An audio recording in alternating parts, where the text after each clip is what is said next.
My fellow seniors, I love you guys. I love each and every one of you. And I was handed the opportunity to participate in the Every 15 Minutes program last year with some of what now are my very close friends. And I just wanted to share a little bit with you what it was like. So I died about second period, and I went in a car to the retreat just down the street right here. And at the retreat, I met some amazing people, shared some amazing stories, and the part that impacted me the most was probably having the chaplain. A chaplain is a person who delivers messages to families of just notices, and the chaplain saying to me, knocking on my parents' front door and having my dad answer the door, and then having my mom come up next to him and ask to step in the house and actually tell my parents to their face that I died in a car crash. And my dad, or the chaplain, explained to me that my dad had a very pale, blank look on his face, and he said my mom didn't really do much but hold the tissue to her nose. So I just really think that you shouldn't do whatever you want to do when you're under the influence. It's not worth it. It's never worth it. And I never want my parents, the two adults who created me, raised me as a child, ever feel this way again. It's not fair for them. And after the retreat was over, I finally got my phone back because there was no technology, no communication, no nothing. You were living dead. And I opened up my phone, checked my Snapchats, and I saw a Snapchat from my friend. It was a video of each and every one of my closest friends writing notes to me at brunch while I was dead. And after the program, I got those, and I read every single note, and it was just so impactful. I just, again, love all you guys. I never want anyone here to ever get into anything serious like this. So thank you.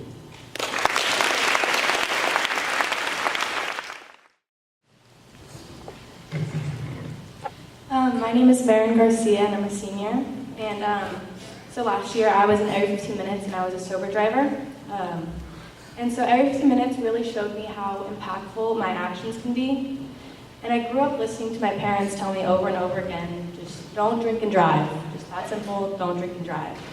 And I never really thought about it a whole lot, but mostly because there's just one of those rules in place, one of those things that people tell you, and you just kind of listen. And I knew it was just something you didn't do, so I didn't do it. And once I got into high school, I became exposed to people driving under the influence. And most kids just think, hey, like, it can't happen to me, or I'm not that drunk, or at least I'm smart about it, so it's fine. And I have a lot of older siblings, and I grew up hearing stories from them, you know, and it made driving under the influence kind of sound normal and almost cool. It kind of glorified it in some ways. And to be completely honest, I thought it wasn't the worst thing that could happen. You know, it's just one beer. What is it going to do, really? But Every 15 Minutes showed me that no one's immune, and it can happen. I learned that it really simply isn't worth it. Last year, as a sober driver, both my passengers, Ben Hoffman and Maddie Brown, passed away because they were struck by a drunk driver. I remember sitting in the front seat and looking to my right, and where Ben was supposed to be sitting, he was on the front of the car, and he was covered in blood because he had been thrown out of the windshield.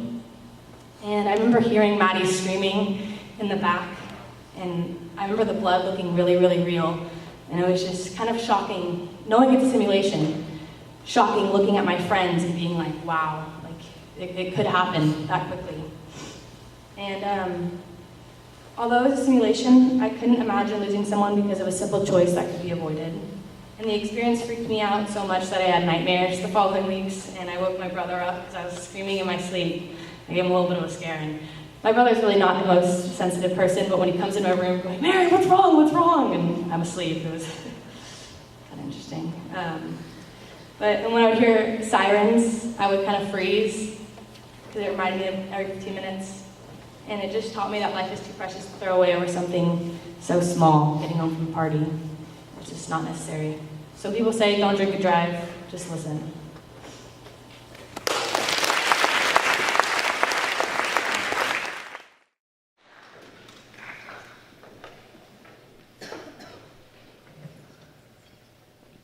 Hey guys, my name is Jack, and on April 20th, 2016, I was killed in an accident involving a drunk driver. The driver came up onto the sidewalk where I was walking, and I was dead on impact. My twin brother Nico was at school during this time, and he had no idea that his other half wasn't coming home. The two chaplains came into his classroom, went to talk to his class, and the other to take him outside. The words, "Jack is dead," made his stomach hit the floor, and he didn't respond. The first thought was denial. He said he couldn't just be dead that quickly, that easily. Yeah, he could, actually. He barely had the mental capacity to drive himself home, not wanting to know what awaited him at home. It was another chaplain in his living room, in the middle of telling his parents that a drunk driver jumped a curb, hit their son, and lay dead on the street, bleeding out. What was he to do? Try and comfort them? Try and say, "It's okay, guys, we can get through this." In that moment, there was no getting out of this. Everything that he would do on a day-to-day basis now would be different, with the haunting thought of how his brother went to school one day and didn't come back. Nico started to question what he would have done differently, asking things like, why didn't I just hug him one more time? Or, why couldn't I tell him I loved him just once? A searing pain hit his gut again and again with no mercy. It would come back whenever the thought of me entered his mind. My name instantly became synonymous with the words tragedy and death. And he didn't go to sleep that day, and the only thing he could focus on was the vacant bed 2 doors down the hall. The next day was hell, everyone telling him, "I'm sorry, and if you need anything, I'm here to help."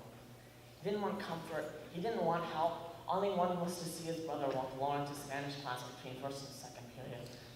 People can't even look at him without sniffling, or even flat out falling. He didn't need the kind words of condolence. He didn't need a hug from a stranger that knew his brother a long time ago. He needed me there in that moment to punch him on the side of the arm and say something stupidly humorous that I usually do.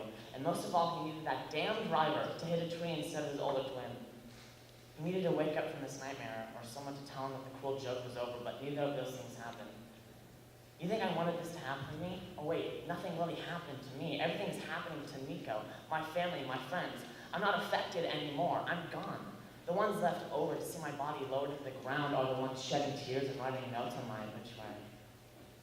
I got the easy way out. I don't deserve to be let off this easy. I don't have to be the one going to my twin's funeral, or having to be around all the people who don't really know what it's like, or who can't truly empathize.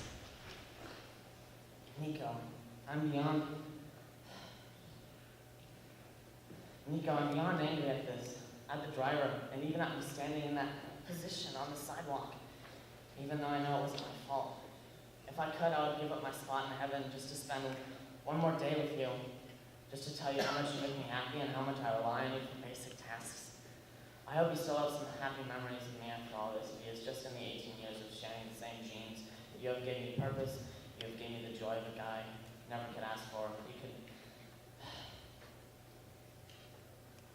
You gave me a sense of what a real man looks like. You're strong, courageous, trustworthy, and smart, and please don't lose these attributes just because I'm no longer here.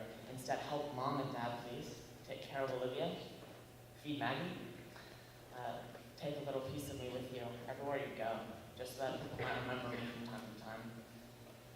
If it's possible to say this, heaven is nowhere close to being as cool as it should be without you here too, but I want you to live a long life, get a family and raise some kids, and teach them to choose their actions wisely and take into account the consequences of those actions. Nico, I love you, and I'm sorry for leaving you alone without me. Your twin, Jack.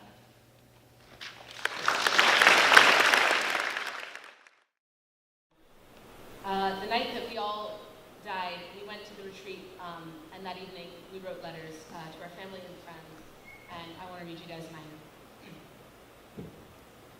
Dear family and friends, every 15 minutes, someone in the United States dies from an alcohol-related crash, and today it was me. On the morning of April 20th, I was T-boned in an intersection by a driver who was texting. I died almost instantly, seconds after my car was hit. I can see them coming to the door and telling you I was hit. I know you won't want to believe them. I saw you just this morning before I left for school. You told me I drink too much coffee as you handed me a mug and we tried to wake up Danny. You said I love you as I shut the door, like every morning. I've always counted on being able to say it tomorrow, but now it's too late, and I died without ever telling you what I meant. It doesn't seem fair to me now that one bad choice and everyone I love, their lives are changed forever. It's so easy to forget that you matter to more people than just myself, and now my death is going to kill every single one of you. I can't stop thinking, why was that one choice so important that it was worth my life and the life of our whole community? How can bad choices matter that much?